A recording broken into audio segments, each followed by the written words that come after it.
Welcome back student to part 11। इसमें हम question number 50 से कंटिन्यू करेंगे। Force due to rolling static and sliding in decreasing order. जो force होता है फ्रिक्शनल फोर्स, वो तीन तरीके का होता है। एक होता है स्टैटिक, और एक होता है स्लाइडिंग, एक होता है रोलिंग। स्टैटिक का मतलब कोई चीज़ हमें रेस्ट पे हो, स्लाइडिंग मतलब कोई चीज़ मोशन में हो, और रोलिंग मतलब कोई चीज़ रोल कर रही हो गोल गोल।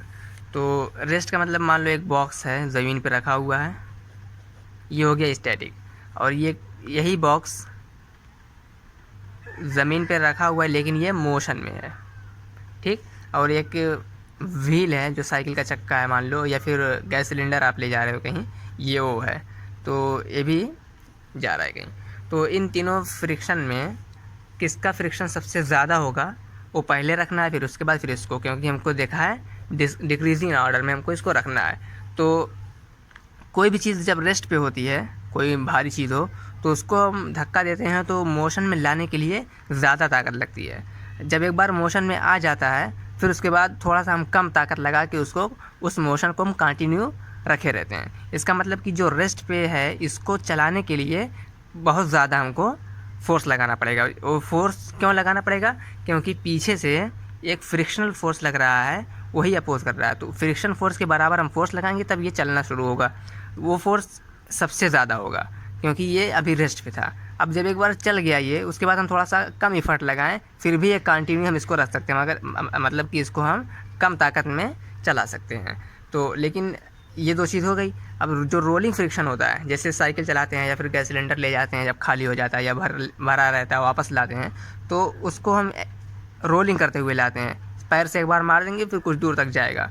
तो इससे क्या फ़ायदा होता है, ये रोलिंग में सिर्फ एक ही पॉइंट कांटेक्ट में है, तो इसमें फ्रिक्शन कम लगता है।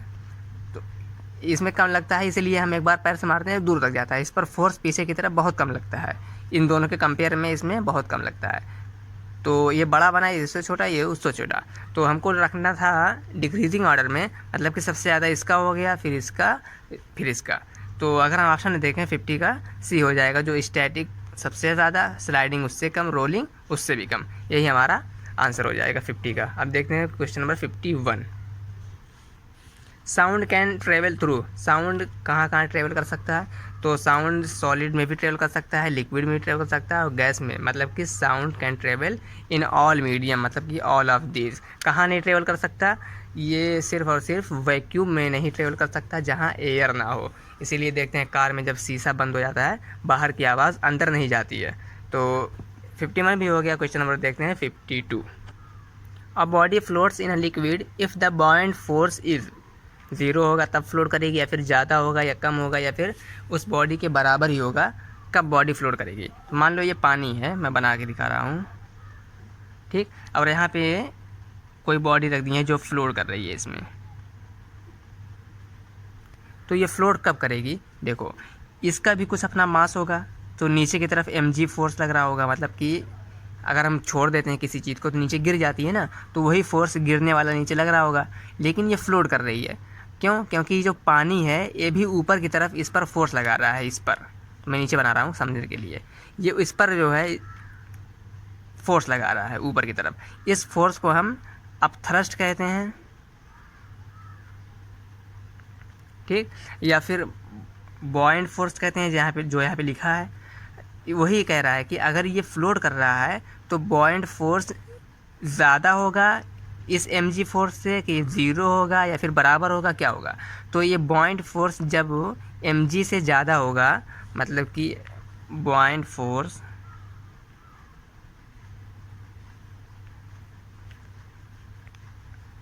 जो वेट की बात हो रही है ना, यही mg है। यानी कि बॉयंट फोर्स जब mg से ज़्यादा होगा, मतलब कि ये ऊपर थामने वाला नीचे गिरने वाले से ज़्यादा होगा, तभी तो ये यहाँ रुकेगा। अगर ये कम हो गया तो नीचे आ जाएगा ये। इसका मतलब कि ये अपथ्रस्ट ज़्यादा होना चाहिए, तभी ये बॉडी इस पानी में फ्लोट कर सकती है। तो जो बी दिख रहा है, ग्रेटर देन इट्स वेट, जो mg है, mg से बॉयंट फोर्स ज़्यादा होना चाहिए फ्लोट करने के लिए। The mirror used in search light is. कौन सा मिरर सर्च लाइट में यूज़ होता है। सर्च लाइट मतलब किसी भी चीज़ को ढूंढने में, या फिर जो पुलिस रात रात में इस्तेमाल करते हैं वो सब जो है, उसमें कौन सा मिरर इस्तेमाल होता है, उस लाइट में। तो उस लाइट का काम होता है किसी भी चीज़ को ढूंढना। उसकी लाइट जितनी भी दूर तक जाएगी उतना ही उन लोगों का फ़ायदा होगा। तो इसीलिए जो मिरर होता है उसमें वो कॉन्वेक्स मिरर होता है। कॉन्वेक्स मिरर क्या करता है, दूर को जो है डाइवर्ज करता है, मतलब कि फैलाता है, दूर दूर तक ये लाइट फैला सकता है। और कॉनकेव होता है जो कन्वर्ज करता है, मतलब कि एक ही जगह पे सभी लाइट को ला कर देगा। तो हमें किसी भी चीज़ को ढूंढना है तो एक ही जगह तो ढूंढना नहीं कि हम ला के कन्वर्ज कर दें, हमें हर जगह ढूंढना है, दूर दूर तक लाइट को पहुँचाना है। इसीलिए हम कॉन्वेक्स का इस्तेमाल करते हैं। कॉन्वेक्स मिरर जो है दूर दूर तक पहुंचाता है, इसीलिए हम इसको डाइवर्जिंग मिरर भी कहते हैं। तो इसीलिए ऑप्शन जो है इसका बी हो जाएगा।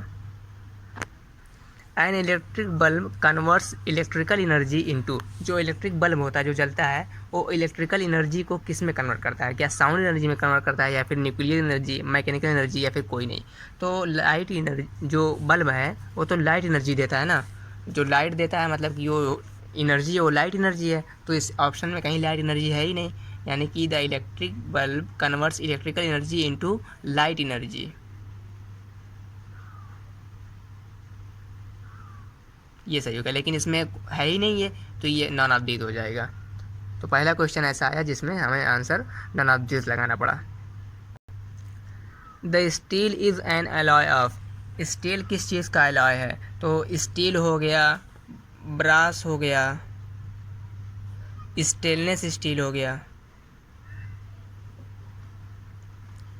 ये तीनों चारों जो अलाय हैं इनको आप लोग याद कर लीजिए कि किस किस मेटल के या फिर नॉन मेटल के बने होते हैं, क्योंकि ये सब आने के चांस हैं। तो जैसे द स्टील किस चीज़ का अलाय है, ये है आयरन एंड कार्बन। इसकी कोई लॉजिक नहीं है, इसको थोड़ा सा याद करना पड़ता है। 56 क्वेश्चन है, एक इक्वेशन दी है CuSO4 plus Zn plus ZnSO4 plus Cu। यहाँ पे अगर देखोगे तो पहले ये था CuSO4, तो जब इधर आए प्रोडक्ट की तरफ तो जिंक जो है कॉपर को हटा के कॉपर की जगह ले लिया है। देखो जिंक यहाँ आ गया, कॉपर को बाहर कर दिया। तो अगर देखा जाए तो जिंक ने कॉपर को डिस्प्लेस कर दिया। डिस्प्लेस करने से ये जो रिएक्शन हुआ ये डिस्प्लेसमेंट रिएक्शन हो गया। ये डिस्प्लेस क्यों किया, क्योंकि इसकी रिएक्टिविटी जिंक की ज़्यादा थी, ये ज़्यादा रिएक्ट करता है कॉपर से। ये जो रिएक्टिविटी सीरीज NCERT में एक एक्टिविटी दी है, उसको 13 या 14 एलिमेंट हैं जिसकी एक्टिविटी डिक्रीजिंग ऑर्डर में दी है या फिर इंक्रीजिंग ऑर्डर में है, देख लेना। उसको याद कर लोगे तो ये सब आप खुद भी कर सकते हो, लेकिन मैं फ़िलहाल बताना चाहता हूँ कि ये जो है डिस्प्लेस किया है, इसलिए ये डिस्प्लेसमेंट रिएक्शन है। Which are the following is the main component of fertilizers, fertilizers का मेन कंपोनेंट कौन सा है, नाइट्रोजन, ऑक्सीजन, कार्बन, जिंक। तो नाइट्रोजन फिक्सिंग आपने सुना ही होगा, जो सॉइल में होता है। तो जो मेन कंपोनेंट है फर्टिलाइजर्स का वो नाइट्रोजन ही है। The cell organelle which is known as the site of for protein synthesis, कौन सा सेल ऑर्गेनेल है जो प्रोटीन सिंथेसिस का साइट माना जाता है। तो आप क्लास 9th के कौन से चैप्टर में, cell the unit of life में आप पढ़ोगे, जिसमें दिया रहेगा कि राइबोसोम जो है इसको हम साइट फॉर प्रोटीन सिंथेसिस कहते हैं। ये आउट ऑफ NCERT है क्लास 8 वालों के लिए, तो ये राइबोसोम इसका आंसर होगा। The secretion of chemical substance from ductless gland is called, जो डक्टलेस ग्लैंड होती है, मैं एक बार एक क्वेश्चन में बता चुका हूँ, उसको इंडोक्राइन ग्लैंड भी कहते हैं। उसका जो सेक्रेशन होता है वो डायरेक्टली ब्लड में सेक्रेट होता है, उसके लिए कोई डक्ट या फिर ट्यूब की ज़रूरत नहीं होती है। तो क्यों, क्योंकि ये डायरेक्टली ब्लड में रिलीज करते हैं, और जो सेक्रेट करते हैं उन्हें हम क्या कहते हैं, यही पूछा है, तो उसको हम हार्मोन कहते हैं। जो भी इंडोक्राइन ग्लैंड है, डक्टलेस ग्लैंड है, उनका सेक्रेशन को हम हार्मोन बोलते हैं। Which vitamin can not be stored in a liver, liver में कौन सी विटामिन को हम स्टोर नहीं कर सकते, तो ऑप्शन होगा विटामिन C, क्योंकि विटामिन C जो है वाटर सॉल्युबल होती है, इसलिए हम इसको स्टोर नहीं कर सकते लीवर में। तो अब देखते हैं क्वेश्चन नंबर 61। ये जो क्वेश्चन नंबर 60 है ये आउट ऑफ NCERT है, इसके लिए ज़्यादा टेंशन ना है, याद कर लें विटामिन C। अब है question number 61। People who are confuse and unable to decide what to do, वो इंसान, वो आदमी जो एकदम कंफ्यूज हो और ये डिसाइड ना कर पा रहा है कि उसे क्या करना है, उसको क्या कहेंगे। ये जो क्वेश्चन है ये इंग्लिश का है, तो ये आपका होमवर्क क्या बताना है, ABCD जो भी आंसर रहेगा उसको कमेंट कर देना। और ये एक 62 क्वेश्चन है, क्वानीन एक्ट एज ए प्रिवेंटिव, फिर प्रीपोजिशन भरना है, मलेरिया। ये एक बीमारी है, ये जो दिया है बीमारी नहीं है, मलेरिया बीमारी है, ये मलेरिया को ठीक करने वाली दवा है। ये मेडिसिन लिखूँ या कुछ लिखूँ, चलो ये समझो ये दवा है। तो ये 60 और 61 और 62 ये दोनों आपका होमवर्क है। आप लोग इसको कमेंट में लिख दीजिएगा जो आंसर रहेगा। मैं अगली वीडियो से ये जो इंग्लिश के क्वेश्चन 20 क्वेश्चन है, ये सभी क्वेश्चन को कवर कर दूंगा। यहीं पे हमारे 2011 का क्वेश्चन पेपर पूरा का पूरा ख़त्म हो जाएगा। तो पढ़ाई करते रहिए। All the very best.